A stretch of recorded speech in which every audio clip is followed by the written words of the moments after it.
바이러스 풀인데 괜찮을까요? 마스크 벗어도? 벗을 수 있는 자리로 드리겠습니다.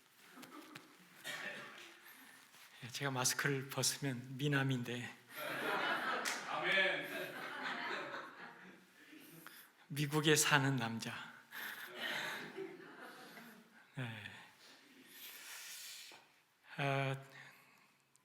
이 목사님께서 지난주에 말씀을 부탁하시면서 한국의 그 따끈따끈한 소식을 겸해서 이렇게 들려주시라고, 그래서 조금 준비해 봤고요.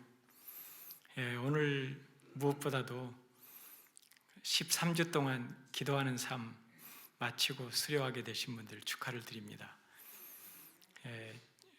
저의 열매이기도 합니다. 또 왜냐하면 제가 이 코로나 팬데믹 기간 동안에 기도하는 삶을 썼거든요. 그래서 얼마나 감사한지 감개무량했습니다. 그 후로 지금 많은 교회들이 시도들을 하고 있습니다. 아름다운 교회가 첫 번째로 수료한 것 같아요. 감사합니다. 그러면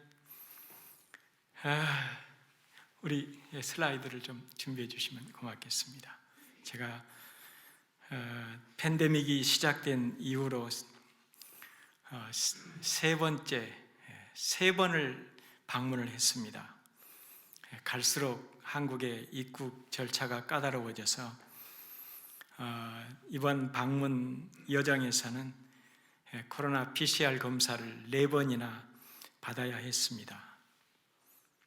지금 여기 보이는 왼쪽에 있는 사진이 LA 공항에 있는 코로나 검사소고요. 그 옆에 서류가 제가 네거티브로 나왔다고 하는 확인서입니다. 이걸 지참해야만이 일단 체크인이 가능하고 비행기를 탈 수가 있습니다. 비행기는 탑승자가 너무 적어서 350여 명 넘는 인원이 타야 되는데 50명 정도가 이렇게 텅텅 비어서 갔습니다. 다리를 쭉 뻗고 잤습니다. 인천공항 입국장의 모습이고요. 이렇게 싸늘합니다.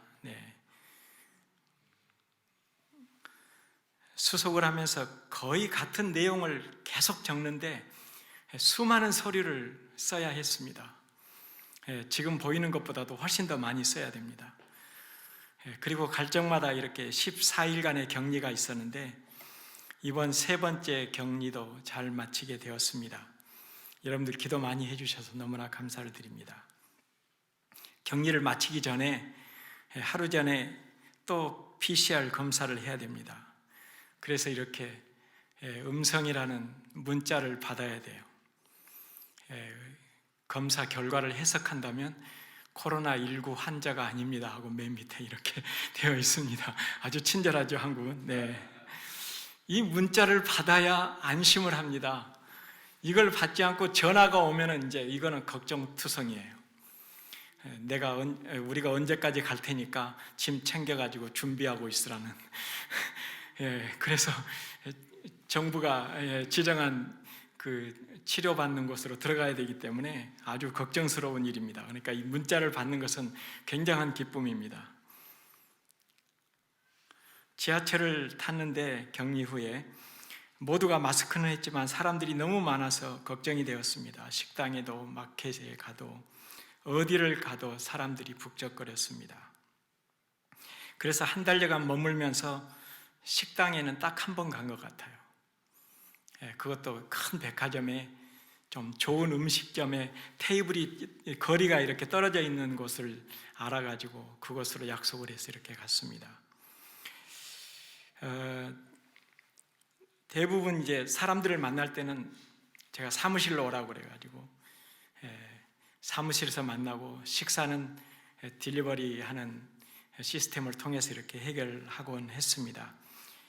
미국에도 이제 음식 딜리버리 하는 그런 시스템이 발전을 하고 있지만 한국에는 뭐 이런 배달의 민족이나 쿠팡이나 전화기 앱에 들어가서 이렇게 조금만 뭐 하면은 그냥 바로 그냥 갖다 줍니다.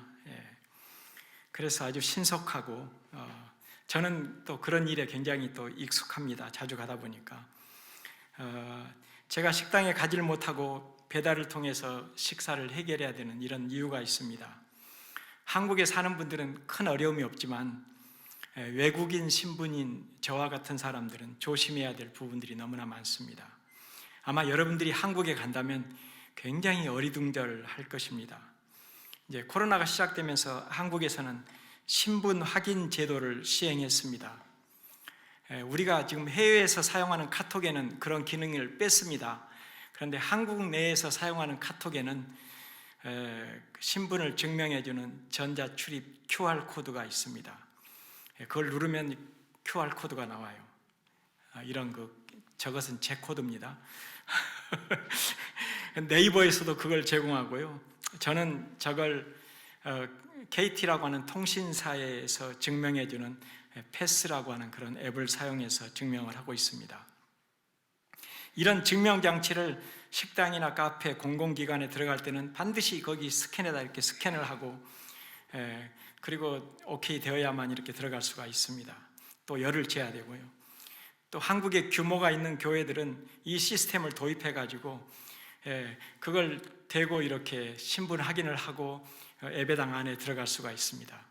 예배도 마음 놓고 이렇게 드릴 수가 없는 그런 세상이 되었습니다. 저의 방문 목적 가운데 중요한 일이 외교부 출입관리사무소에 가는 일이었습니다. 제가 거소증이 있는데 기간이 다 됐거든요.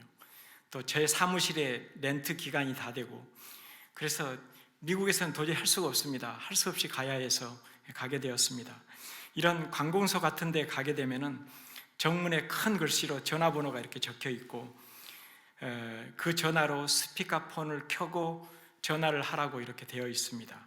전화를 걸면 거는 사람의 신분이 확인되고 거기서 메시지가 나옵니다. 컨펌 되었습니다. 여자 목소리가 나옵니다.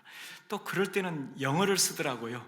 확인되었습니다. 그러면 될 텐데 컨펌 되었습니다. 그래야 이제 입장이 또 가능하거든요. 어디를 가나 이런 개인 신분 체크가 되는 것입니다. 제가 이렇게 자유롭게 갈 수 없는 것은 이 신분 확인 때문이었습니다. 만약에 제가 갔던 곳에서 확진자가 나왔다면 저는 어김없이 전수조사라고 하죠. 막 이렇게 거슬러 올라가서 조사하는 전수조사의 대상이 되고 무조건 격리해야 되고 또 검사를 2번 받아야 됩니다. 그렇게 되면 바로 미국에 들어올 수가 없어요. 미국의 입국 규정도요. 코로나 확진자와 접촉을 했거나 타국에서 확진이 되었다면 일정 기간을 지나야만 들어오도록 그렇게 되어 있습니다. 그걸 미국 입국할 때 또 서약서에다 또 그런 일이 없다고 또 서약을 합니다. 그래서 아주 조심을 하면서 사람들과 접촉을 최소화했습니다. 저에게는 격리하는 기간도 그냥 보내지는 기간이 아니었고요. 제가 집에 있을 때는 글을 썼는데 한국에서 격리하면서는 지금 나와 있는 교재들 교정을 또 다시 한번 다 보느라고 애를 쓰고 있었습니다. 그리고 또 라오스 컨트리에 사는 거기서 활동하는 선교사님들과 또 4주간 그 설교 세미나를 이렇게 온라인을 통해서 했습니다. 또 이틀간의 아프리카 우간다 선교사님들과 함께 T지도자 세미나를 했습니다. 그리고 또 한국 국내에 계신 분들하고 또 이틀 동안 이렇게 웨비나를 했습니다. 격리 중에도 바쁘게 사역을 하다 보니까 아주 쉽게 빠르게 이렇게 지나갔습니다. 이렇게 하기 위해서 미국과 한국의 왼쪽은 미국의 제 방이고 오른쪽은 한국에 있는 방입니다. 이렇게 작은 스튜디오를 만들어 놨습니다. 얼마나 감사한지 코로나가 우리에게 주는 또 감사가 있는 것 같아요. 제가 멀리 아프리카 가지 않아도 제 방에 앉아서 다 만날 수 있고 이게 라오스 선교사님들도 만나고 우리 모두의 간절한 소원처럼 우리 이봉환 목사님 간절한 소원처럼 6월달이 되면은 빨리 마스크를 벗는 그런 세상이 왔으면 좋겠습니다. 하여튼 CDC가 백신을 맞은 사람은 마스크를 벗어도 된다는 그런 발표를 했기 때문에 반가운 소식이기도 하지만 사람들이 많이 이렇게 주저하는 것을 보고 있습니다. 교회들이 현장 예배를 재개했지만 아직 참석을 주저하거나 조심스러워하는 그런 교회들도 또 있는 것 같습니다. 한국의 목회 데이터 연구소라고 하는 단체가 있습니다. 여기에서 코로나19 이후 개신교인 신앙생활 그리고 인식 변화라고 하는 주제를 가지고 서베이를 했는데 주일 예배를 드리지 않는 개신교인이 늘고 있다 하는 이런 발표를 했습니다. 또 교회 출석자 중에서도 코로나가 종식되어도 교회를 가지 않겠다고 응답한 사람들이 늘어나고 있다는 것입니다. 그리고 이렇게 현장에 오지 않고도 온라인 예배로도 주일 성수할 수 있다고 이렇게 응답한 사람들이 59%나 되었습니다. 의견들을 종합해 보면은 교회 가지 않거나 온라인 예배로 대신하겠다고 하는 것입니다. 팬데믹이 우리의 신앙생활을 완전히 바꿔놓고 있습니다. 여러 전문가들은 포스트 코로나의 변화들에 대해서 예견을 하면서 이전과 같지 않을 거라는 그런 예견들을 하고 있습니다. 이런 엄청난 변화 속에서 신앙생활에 대해서 우리는 좀 더 고민을 해야 될 거라고 생각합니다. 오늘 우리가 읽은 말씀은 긴 말씀을 읽었습니다. 예수님의 고별 설교 중에 하나인 포도나무와 가지의 비유입니다. 십자가에 달리시기 전날 밤 예수께서 곧 세상을 떠날 것을 말씀하시니까 두려움이 제자들을 조여왔습니다. 조금만 있으면 예수님은 잡히게 되고 십자가에 달리실 것입니다. 그들이 어떻게 예수님 없이 살 수 있단 말인가? 그리고 그분의 나라는 어떻게 되는 것입니까? 이런 걱정과 갈등들이 제자들을 죬새처럼 조여왔을 것입니다.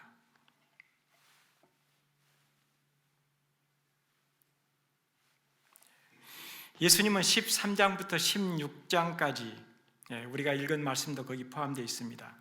그의 제자들에게 갑자기 닥칠 중대한 사건을 앞두고 그들이 대비하고 준비하도록 하기 위해서 매우 중요한 설교들을 하셨습니다. 이것을 우리가 고별 설교라고 이렇게 말합니다. 물론 제자들은 그들 앞에 무슨 일이 놓여 있는지를 실감하지 못했습니다. 이제 조금 있으면 예수님은 십자가에서 죽으시게 되는데 이런 충격적인 변화에도 그들은 실감을 하지 못했습니다. 그래서 예수님은 그의 제자들에게 잘 준비시키는 일이 필요했습니다. 예수님께서 이렇게 십자가 이후의 상황을 대비해서 제자들을 준비시켰지만 그들은 상황 초기에 뿔뿔이 흩어졌던 것을 우리는 기억합니다. 예수님이 붙잡히자마자 모두 흩어졌습니다. 현대교회는 그리고 오늘을 살고 있는 우리 그리스도인들은 코로나와 같은 전염병 상황에 대비하지 못하고 팬데믹을 맞았습니다. 그리고 이런 상황 속에서 그리스도의 공동체인 교회는 큰 손상을 입고 있습니다. 통계 자료를 보았습니다마는 미국이나 한국의 교회들도 아직 많은 교인들이 이렇게 현장 예배로 돌아오지 못했거나 돌아오지 않고 있습니다. 제자들이 당면한 상황과 비슷한 것 같습니다. 그래서 우리 미주 목회자들끼리 만나면은 한국이 아닙니다. 한국은 지금 20%밖에 못 모여요. 교인들이 돌아왔습니까? 얼마나 돌아왔습니까? 하는 것이 우리들의 인사이기도 합니다. 제가 한국에 갔을 때는 한국 전체 교인의 30%가 모일 수 있다고 하더니 상황이 악화되니까 20%만 모일 수 있다고 이렇게 줄어들었습니다. 그마저 많은 교회들은 20, 30%를 채우기가 어렵다고 말을 합니다.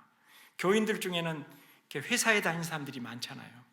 회사에 다니는 사람들은 반드시 그 월요일에 출근을 하게 되면 직장에서 확인하는 것이 있습니다. 주말과 주일에 어디를 다녀왔는지 동선을 이야기해야 됩니다. 만약 교회를 다녀왔다면 그것은 큰 결격 사유가 된다고 합니다. 그래서 교회들을 못 나오고 있어요. 마치 코로나가 교회가 코로나 소굴이나 된 것처럼 소셜 미디어들이 과장을 하기 때문에 큰 어려움을 당하고 있습니다. 물론 대다수의 교회들은 엄청나게 조심을 하면서 방역을 위해서 잘 준비하고 있다는 것을 또 이렇게 말씀드리고 싶습니다. 제가 코로나가 시작되기 전에 한 교회에서 말씀을 전해달라는 부탁을 받았는데요, 하지를 못했습니다.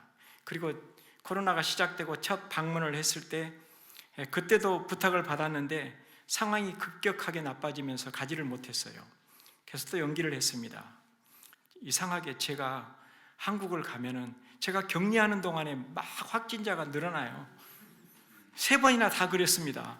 그래서 저를 알고 있는 목사님들이 한 목사님이 코로나를 몰고 오신 것 같다고. 이번에 갔을 때는 제가 그래도 이번에는 가야 되겠다 생각을 하고, 어려워도 가야 되겠다 생각하고 설교하러 갔습니다. 보이는 이 교회입니다. 어마어마한 교회죠. 설교하기 전에 담임 목사님이 아주 어렵게 제게 말씀을 하셨습니다. 한 목사님, 설교할 때도 마스크를 써야 됩니다. 아니, 보통 인터넷에 보니까 대부분 설교자들이 마스크 벗고 하던데요. 그러니까 그것은 원래 규정이 아닙니다. 제가 그렇게 벗고 하다가 한번 구청으로부터 경고를 받았습니다. 그러면서 3번 경고를 받으면 교회를 폐쇄할 수 있다고 그런 말을 들었습니다. 그래서 저렇게 마스크를 쓰고 설교했습니다. 우리는 1년이 넘도록 이런 신앙생활을 제한하는 큰 어려움 가운데 지내고 있습니다. 사회적 거리두기, 소셜 디스텐스에 익숙해지다 보니까 이 스피리추얼 디스텐스, 영적인 거리두기에도 익숙해져 가고 있는 것 같습니다. 이런 어려운 상황 가운데서 열심히 기도하고 말씀 훈련을 받으며 주님과 더 밀접하게 살아가는 그리스도인들이 있습니다. 우리 아름다운 교회 얼마나 감사한지 몰라요. 이런 어려운 가운데서 온라인을 통해서 성경 공부하고 기도로 모이고 새벽 기도로 모이고, 그런가 하면 신앙생활을 등한히 하고 주님과는 멀리 떨어져 살아가는 사람들도 있습니다. 영적 거리두기를 하고 있습니다. 예수님이 잡히고 십자가에 달리시사 이제 달리게 되니까 막 흩어졌던 그런 그 제자들과 같습니다. 모이기가 어렵고 신앙생활에 장애가 있다면 우리는 더 주님과 밀접하게 교제해야 되지 않겠습니까? 주님 안에 거하는 그런 삶을 우리가 더 힘써야 되지 않겠습니까? 주님께서는 잡히시기 직전에 이 세상을 떠나 아버지께로 가야 할 것을 아셨습니다. 예수님은 자신의 소중한 제자들을 끝까지 사랑하셨다고 성경에 이렇게 기록되어 있습니다. 마귀는 이미 가룟 사람 시몬의 아들 유다를 단단히 붙잡고서 예수를 배반하도록 준비를 마친 상태였습니다. 예수님은 마지막 저녁 식탁에서 일어나 겉옷을 앞에 두시고 수건을 두르신 후에 대야에 물을 따르고 제자들의 발을 씻겨 주셨습니다. 몸소 보여주시는 설교를 하신 것입니다. 그리고 예수님은 새 계명을 주셨습니다. 서로 사랑하여라. 내가 너희를 사랑한 것 같이 너희도 서로 사랑하여라. 얼마나 유명한 계명입니까? 이 그레이 커맨드멘트, 이거는 이때 주신 말씀입니다. 그리고 예수님은 계속해서 말씀을 이어갑니다. 이 말씀도 잘 알죠. 내가 곧 길이요 진리요 생명이다. 길이요 생명이다. 나로 말미암지 않고는 아버지께로 올 자가 없다. 나는 너희를 고아처럼 내버려 두지 않겠다. 그리고 성령을 너희에게 보내줄 것이다. 이 아주 중요한 말씀을 또 이때 하셨습니다.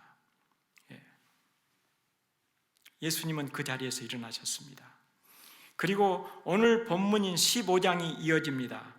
예수께서 제자들의 발을 씻기시고 고별의 가르침을 주신 후에 그 다락방에서 나오셨습니다. 그리고 이 가르침을 그때 주셨는지는 확실히 모르겠습니다만은 하여튼 14장 31절에서 15장 오늘 말씀이 이렇게 이어지는 그런 상황이라면 예수님은 제자들과 포도밭 사이를 지나가면서 포도나무를 영적인 애화로 사용하셨을 것이다 하고 성경학자들은 그렇게 보고 있습니다. 이 말씀을 우리 읽었지만 다시 읽겠습니다. 같이 읽겠습니다. 시작. 나는 참 포도나무요 내 아버지는 농부이시다. 내게 붙어 있으면서 열매를 맺지 않는 가지는 아버지께서 다 쳐내시고 열매를 맺는 가지는 잘 손질해서 더 많은 열매를 맺게 하신다. 너희는 내가 전한 메시지로 이미 잘 손질되었다. 아멘.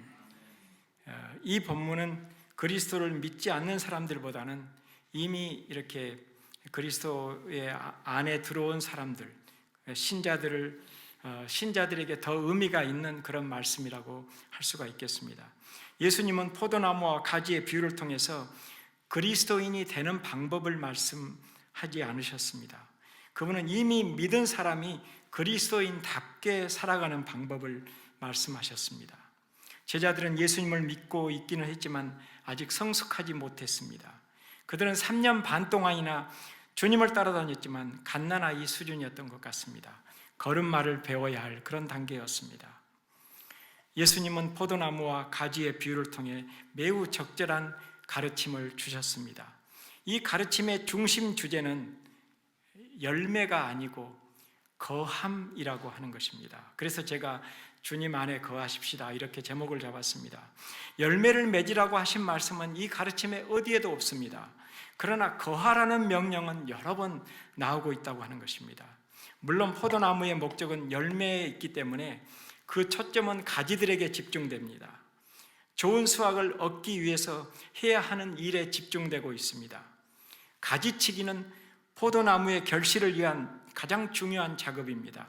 나무에 붙어 있지만 열매를 맺지 못하는 가지는 쳐내야 합니다. 반면에 약한 가지들은 솎아주어야만 힘을 얻을 수가 있습니다. 제가 이 말씀을 준비하면서 포도나무 가지치기에 대해서 막 인터넷에서 이렇게 서치를 해보니까 아깝다고 그대로 두면 열매를 맺지 못한다고, 그냥 무지막지하다고 할 정도로 가지를 쳐주어야 된다고 그렇게 돼 있더라고요.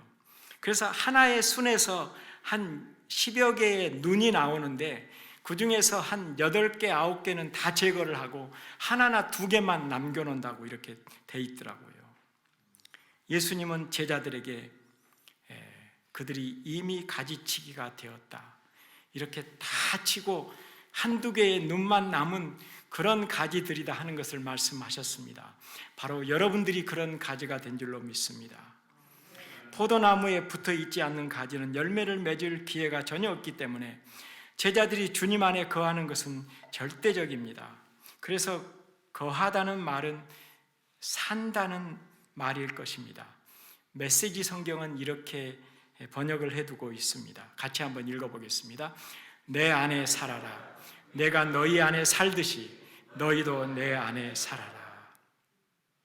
예수님의 제자들은 그분 안에 살아야 한다고 하는 것입니다. 여기 거함이라고 하는 이 단어를 이해하는 열쇠는 같이 항상 따라 나오는 내 안에라고 하는 말입니다. 안에.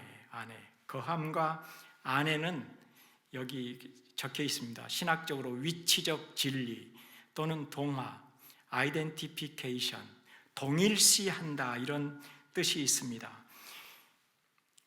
오늘 이 포도나무와 가지 비유의 말씀에는 여러 차례 안에, 거함 이런 표현이 계속해서 사용되고 있습니다.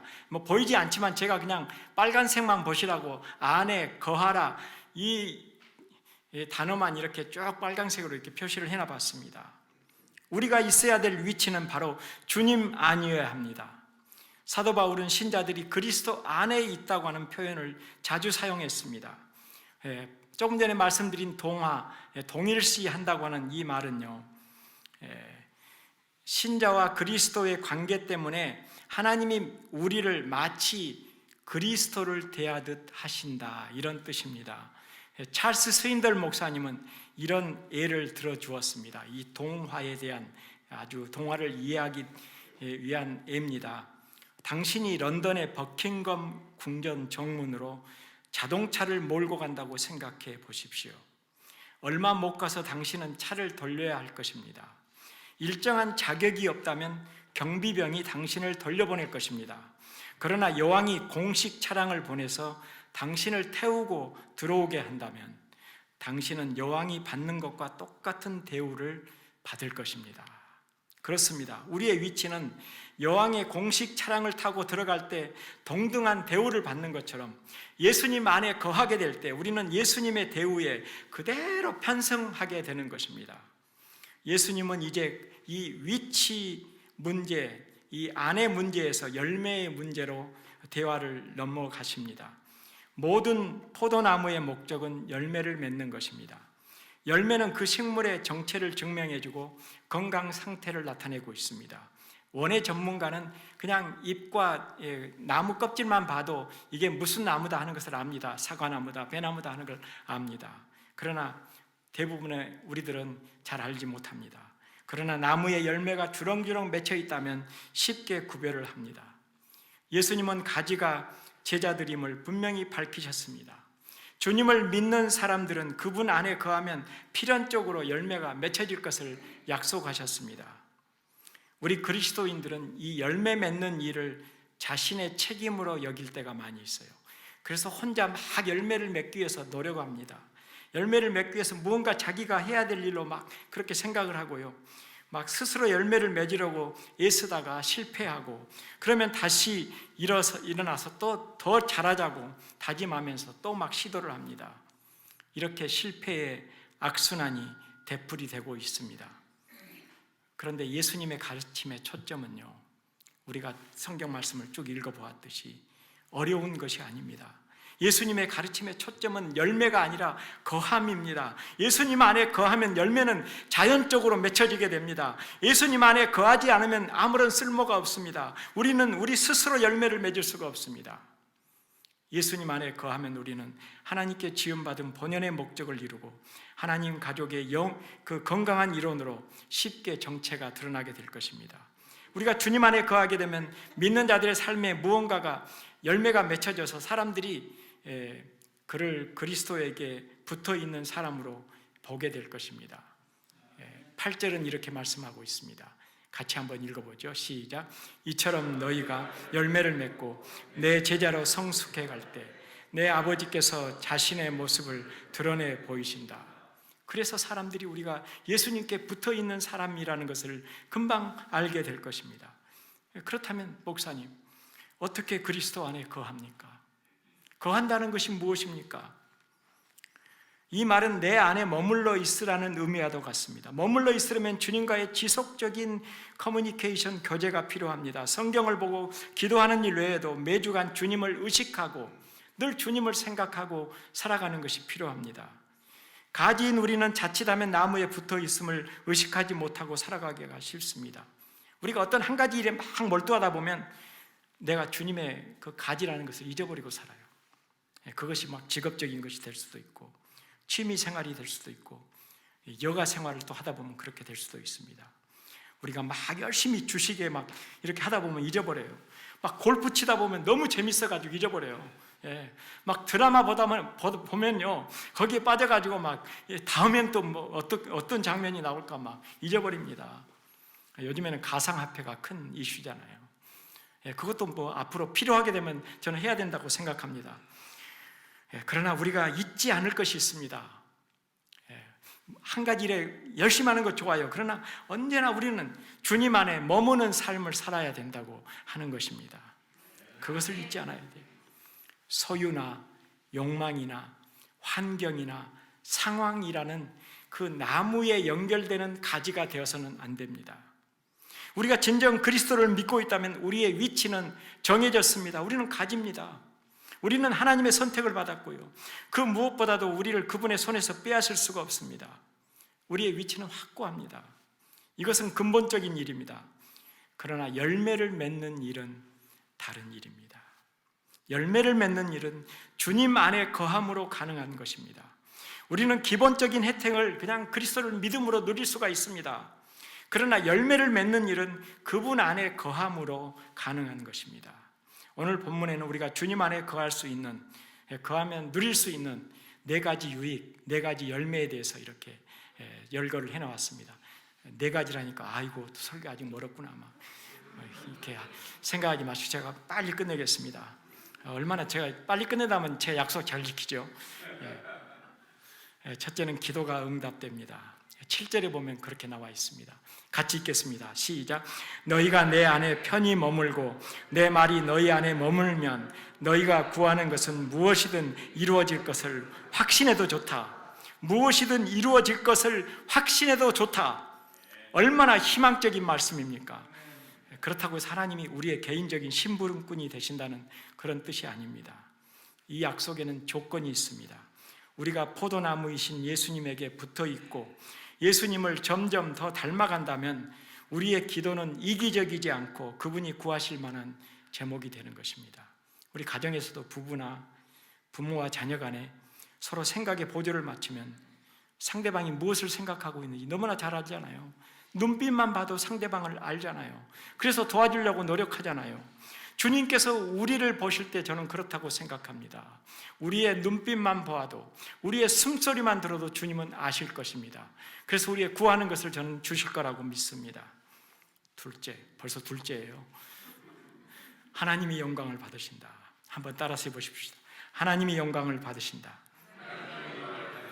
8절을 읽겠습니다. 시작. 너희가 열매를 많이 맺으면 내 아버지께서 영광을 받으실 것이요 너희는 내 제자가 되리라. 우리가 주님 안에 거함으로 풍성한 열매를 거둔다면 삼위일체 하나님께 모든 공로가 돌아갈 것입니다. 그분은 자신의 성품을 본받는 우리를 보고 기뻐하고 그래서 자녀들에게 마음껏 은혜를 베풀어 주실 것입니다. 이 시대 가장 아쉬운 것이 있다면 믿는 사람들이, 교회가 하나님의 영광을 가리우는 일들이 종종 있습니다.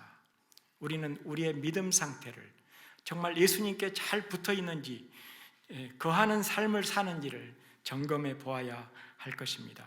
우리가 세례 침례 받을 때 질문하는 거 있잖아요. 목사님이 질문한 소요리 문답, 그 질문 가운데 이런 질문이 있습니다. 인간의, 사람의 제일 되는 목적이 무엇입니까? 답이 무엇이었습니까? 기억나십니까? 세례 다시 받으셔야 되겠네요. 답은 하나님께 영광을 돌리는 것입니다. 하나님께 영광을 돌리는 것. 너무 쉽잖아요. 저기 답이 나와 있는데. 제가 없는 답을 물어보지 않아요. 우리 T 교재들 보세요. 밑에 다 답이 나와 있잖아요. 네, 없는 거 안 물어보잖아요.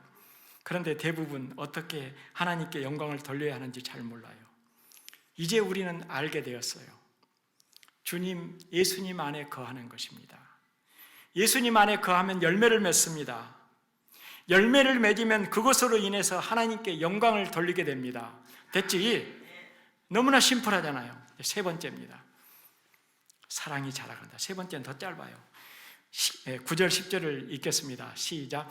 내 아버지가 나를 사랑하신 것 같이 나도 너희를 사랑했다. 나의 사랑 안에 편히 머물라. 너희가 내 계명을 지키면 나의 사랑 안에 편히 머물게 돼. 아멘. 하나님의 성품은 사랑입니다. 그래서 하나님은 사랑이시다 이렇게 말씀하고 있잖아요. 우리가 그 사랑나무에 붙어 있기만 하면 우리 안에 사랑이 자연적으로 자라나게 될 것입니다. 그러면 세상 사람들이 하나님의 그 성품이 자라가는 것을 보게 될 것입니다. 네 번째입니다. 벌써 라스트예요. 오늘은 아주 첫 번째, 두 번째 이게 너무 짧죠. 넷째, 크게 읽어보십시오. 시작. 여러분들의 삶이 되시기를 바랍니다. 11절을 같이 읽겠습니다. 시작. 내가 이것을 너희에게 이름은 내 기쁨이 너희 안에 있어 너희 기쁨을 충만하게 하려 함이라. 아멘. 이 기쁨은 세상이 주는 그런 기쁨이 아니에요. 피상적이거나 한순간의 기쁨이 아닙니다.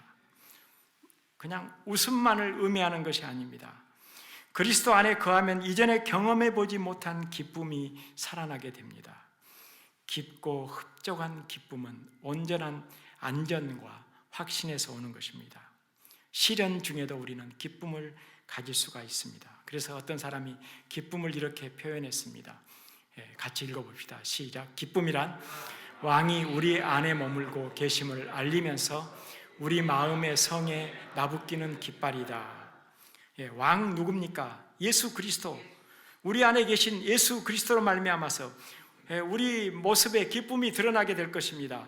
기쁨의 열매를 맺게 될 것입니다. 그것이 나부끼는 깃발이 될 것입니다. 정리합니다. 우리가 주님 안에 거할 때 4가지를 말씀드렸습니다. 기도가 응답됩니다. 하나님이 영광을 받으십니다. 사랑이 자라갑니다. 기쁨이 넘칩니다. 이제 결론적인 말씀을 드리겠습니다. 먹고 싶죠? 한 2, 3년 전에 아내와 함께 한국을 방문했을 때 저희 스텝이 목사님 이게 새로 나온 포도인데 한번 들어보세요 하고 사가지고 왔어요. 이 청포도 종은 그 샤인 머스켓이라고 부릅니다. 새로 개발된 포도입니다. 일본에서 개발을 했는데요. 그 후에 한국에서 더 연구를 해가지고 더 맛있게 껍질째 먹을 수 있는 식감도 아삭아삭하고 머스켓 향이 강한 이런 포도를 개발했습니다. 일본에서 개발은 했지만 6년이 넘도록 상표 등록을 하지 않아가지고 그래가지고 한국에서 등록을 해버렸습니다. 한국 것이 돼버렸어요. 지금은 중국하고 베트남에 어마어마한 양을 수출하고 있다고 합니다. 포도 수출의 제1위를 달린다고 그래요. 저도 깜짝 놀랐습니다. 얼마나 맛있는지. 이게 한 송이에 얼마인 줄 아십니까? 한국 돈으로 3만 원씩 했습니다. 30불입니다. 그래도 한국 사람들 아주 쉽게 잘 사 먹습니다. 2주 전에 신문에 났는데요.